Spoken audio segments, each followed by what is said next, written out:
Sa kanyang makukulay na costumes,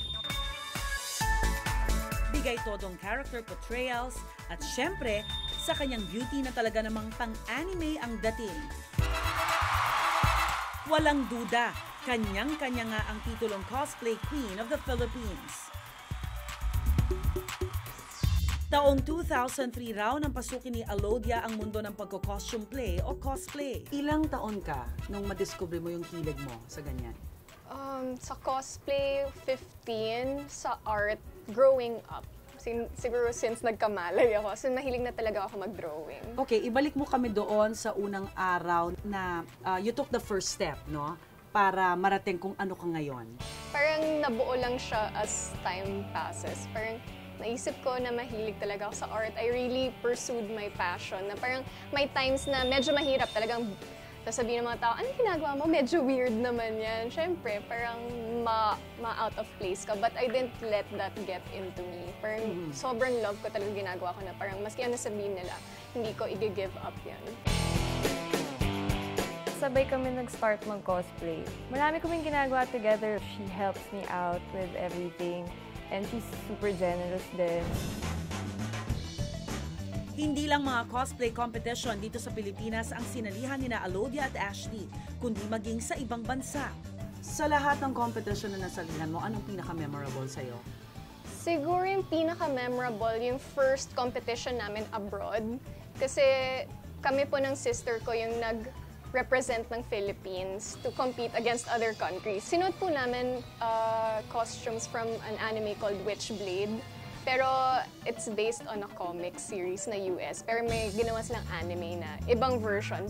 Na natuwa kami kasi we really watched that anime kaya kami naging fans.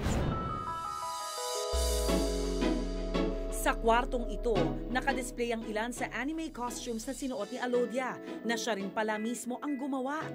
Ayan, ako ito na ang Alodia, no? Ang resulta ng higit sa ano ba, isang dekada na pagka-cosplay mo? Well, hindi pa lahat nandito, but almost. Ito yung mga nandito yung mga favorites ko na cosplay.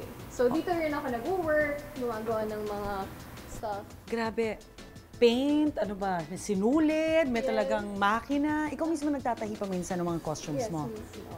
Yan ba hilig mo ngayon, paggawa ng mga weapons? Yes. Tapos sa mo kinukuha yung instruction sa paggawa. Yung mga... Ito ay nakaganyan. Yes. Ganun ba yan? Opo. Pero this one is for the left side. Para nakaganyan. Oh, nice. Pero medyo na siya, nag-bubble na. Yes. Marahil dahil nga sa impluwensya ni Alodia, tila parami ng parami ang nahihilig din sa cosplay. Gaya na lang ng 9-year-old fan niyang si Freya. 5 years old po ako nung nag-start po. Tsaka po si Alodia po yung idol. Kasi po maganda po siya, tsaka po nag-cosplay po siya. Ganda po ng mga cosplay niya po. Ang pagko-cosplay ni Freya, suportado raw ng kanyang Lola Faye. Nakikita ko lang costumes, magaganda. Sumasama na ako sa mga events. Tapos nakikinood lang naman. Masaya kasi, seeing other costumes na sobrang elaborate, sobrang detailed na ano. Maging ang dalawa nga sa mga anak ni Lola Faye, sumasali rin daw sa mga cosplay competition.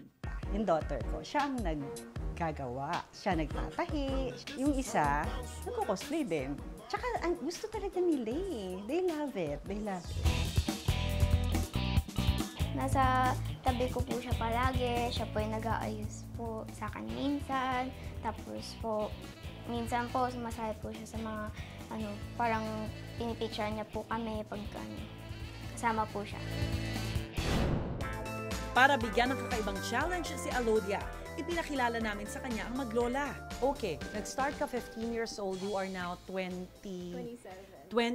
So 12 years as a cosplayer, I guess ready ka na para sa challenge na ibibigay ng tunay na buhay. Tatawagin ko. May bisita ka. Ito, fan mo siya talaga. Si Freya, 9-year-old cosplayer. Hi, Freya. Oh, insecure naman ako sa costume niya. Ayan. Pero hindi siya ang challenge mo, ya?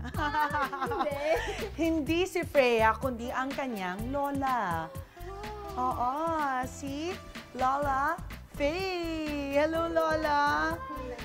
Ayan. So, sobrang mahal niya ang apo niya. Okay, gusto niyang pasayahin, kaya siya ang aayusan mo para maging cosplayer. Meron akong idea. Ah. O, diba? Like, gusto ko medyo terno sila eh. Pink hair? Okay lang? Puti game na game, no? Ay, ang galing. Ang cool niyo naman, Lola. Oo nga eh. Ready kayo na pasayahin? Game para pasayahin si Apo.